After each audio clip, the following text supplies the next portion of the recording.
What's going on guys, आज की इस वीडियो में मैं बात करने वाला हूं ब्लैक पैंथर 3 की, जो अब ऑफिशियली एमसीयू के फ्यूचर को कम्प्लीटली चेंज कर देगी। दरअसल मार्वल ने रिसेंटली ब्लैक पैंथर 3 के बारे में काफी नए डिटेल रिवील किए हैं, और इतना ही नहीं बल्कि कौन कौन से नए कैरेक्टर इंट्रोड्यूस होंगे, वो एमसीयू के सॉफ्ट रिबूट के बाद कैसे फिट होंगे, एवेंजर सीक्रेट वार्स और एवेंजर्स डूम्सडे के बाद का नया एमसीयू कैसा होगा, ये सब कुछ रिवील हो रही है।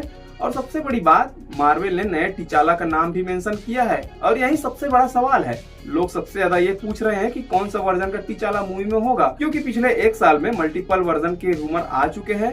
कुछ लोग कह रहे हैं मल्टीवर्स वर्जन होगा, कुछ लोग कह रहे हैं एज्ड अप वर्जन होगा, कुछ लोग कह रहे हैं कम्प्लीटली न्यू एक्टर होगा। और एक और बड़ा कंफ्यूजन है डेंजल वॉशिंगटन के रोल का, क्योंकि ऑनेस्टली मार्वल से ज्यादा अपडेट हमें डेंजल वॉशिंगटन से मिल रहे हैं। हाँ, ये सच है, डेंजल इतना ओपनली मूवी के बारे में बोल देते हैं कि मार्वल भी उनको रोक नहीं पाता।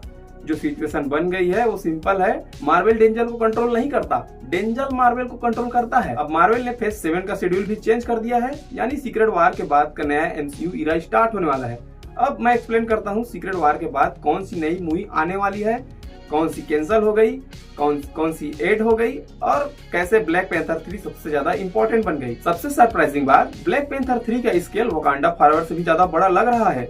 लेकिन असली सरप्राइज ये नहीं है, असली सरप्राइज ये है कि ब्लैक पैंथर 3 एक स्पेस क्राइसिस सेटअप होगी और एक एलियन थ्रेट इंट्रोड्यूस होगी। ऑनेस्टली ये अनएक्सपेक्टेड है। Ryan Coogler Black Panther movie में एलियन इंट्रोड्यूस करेगा, किसी ने एक्सपेक्ट नहीं किया था, लेकिन कॉमिक्स में ये पहले भी हो चुका है। और सबसे बड़ा shock, Marvel Savage Land introduce करने वाला है नए एमसीयू वर्जन में। ये बहुत बड़ा डील है, क्योंकि सेवेज लैंड कॉमिक्स में एक ह्यूज लोकेशन है, जो कि एक्समैन एनिमेटेड सीरीज में हैवीली यूज हुआ, एक्समैन 97 में भी यूज हुआ और फ्यूचर में भी यूज होने वाला है। और अभी एमसीयू का नेक्स्ट इरा भी एक्समैन हैवी होने वाला है। एवेंजर्स डूम्सडे इस साल आ रही है, जो स्पेस क्राइसिस पे बेस्ड है। थंडरबोल्ट पोस्ट क्रेडिट सीन में भी हिंट दिया गया था। Black panther fantastic four crossover trailer में भी हिंट दिया गया। और टेक्निकली सबसे बड़ा थ्रेट एलियन नहीं है, डॉक्टर डूम है, क्योंकि वो दूसरे यूनिवर्स से आता है और इनकर्जन क्रिएट करता है। तो सवाल ये है, थैनोस हो चुका, चितौरी हो चुकी, स्क्रल हो चुके, क्री हो चुके, कैंग भी हो चुका, तो नेक्स्ट बड़ा एलियन थ्रेट कौन सा हो सकता है?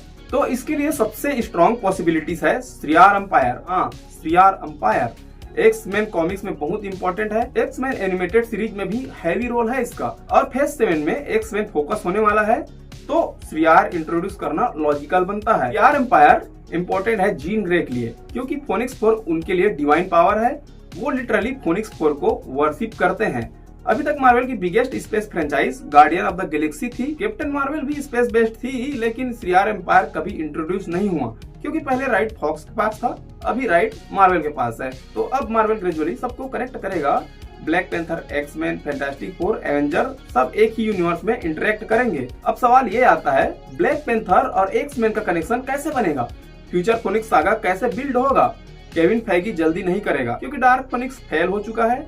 मार्वल वेट करेगा, लोग भूल जाएंगे, उसके बाद फेज बाय फेज बिल्ड किया जाएगा। श्रियार को ब्लैक पैंथर 3 में इंट्रोड्यूस करना अनएक्सपेक्टेड होगा, लेकिन इंटरेस्टिंग ट्विस्ट होगा। जैसे स्पाइडरमैन ब्रांड न्यू डे में जीन ग्रे इंट्रोड्यूस हो रही है, सीक्रेट वार भी नेक्स्ट इरा सेटअप करेगा। काफी टीजर मिलेंगे फ्यूचर मूवीज के लिए। रूसो ब्रदर्स ने भी बोला है कि एवेंजर्स डूम्सडे एंड गेम का डायरेक्ट सीक्वल होगा, एंड गेम के कॉन्सिक्वेंसेस एक्सप्लोर होंगे। सीक्रेट वार में नया टिचाला इंट्रोड्यूस हो सकता है, जो मेन टिचाला बनेगा फेज 7 के लिए। इसलिए रूमर चल रहे हैं कि सूरी अभी भी एवेंजर्स डूम्सडे में मेन ब्लैक पैंथर रहेगी, जो कि बिहाइंड द सीन फुटेज में दिख चुका है, लेकिन सीक्रेट वार में नया टिचाला आ सकता है। अब फेज 7 शेड्यूल स्टार्ट होगा 2028 से। मार्वल ने डेट्स चेंज की, फरवरी वाली मूवी रिमूव हो गई, जो ब्लैक पैंथर 3 ही थी। अब फेज 7 की फर्स्ट मूवी एक्समैन रिबूट होगी मई में, और न्यू एक्समैन टीम इंट्रोड्यूस होगी, लेकिन वोल्वरिन नहीं होगा, न्यू एक्टर बाद में इंट्रोड्यूस किया जाएगा। जीन ग्रे सैडी सिंक होगी, न्यू प्रोफेसर एक्स होगा, और श्रियार एम्पायर कनेक्शन स्ट्रॉन्ग होगा। सीक्रेट वार के बाद सब एक ही अर्थ पर होंगे, Black Panther, X-Men, Avenger, Fantastic Four, और सब एक ही प्लेनेट पर होंगे। स्टॉर्म का भी कनेक्शन आ सकता है टिचाला के साथ, लेकिन स्टॉर्म को बाद में इंट्रोड्यूस किया जाएगा। सेवेज लैंड अंटार्कटिका में है, जिसे एलियंस ने बनाया था, उसमें प्री हिस्टोरिक डायनासोर भी प्रेजेंट है और वाइब्रेनियम भी है। खजार भी इंट्रोड्यूस होगा, जो न्यू कैरेक्टर टिचाला से मिलेगा, मार्वल के टार्जन टाइप हीरो, जिसे मेन थीम से पावर मिलती है और वो प्लांट एनिमल कंट्रोल कर सकता है। वाह वाह। अब से बड़ा सवाल, डेंजल वॉशिंगटन का रोल अभी भी अननोन है। काफी रूमर है, रियान कुगलर ने भी बोला मूवी डेवलपमेंट में प्लॉट चेंज हो सकता है और वो होता रहता है। वकांडा फॉरएवर में भी मल्टीपल टाइम चेंज हुई थी। जल्द ही एवेंजर्स डूम्सडे ट्रेलर में ब्लैक पैंथर हिंट मिलेंगे स्पाइडरमैन ब्रांड न्यू डे के साथ। तो आप सब अपनी थ्योरी कमेंट में लिखो और मिलते हैं नेक्स्ट वीडियो में। और मुझे सपोर्ट करने के लिए बेस्ट तरीका है, चैनल को सब्सक्राइब कर सकते हो और लाइक भी कर सकते हो।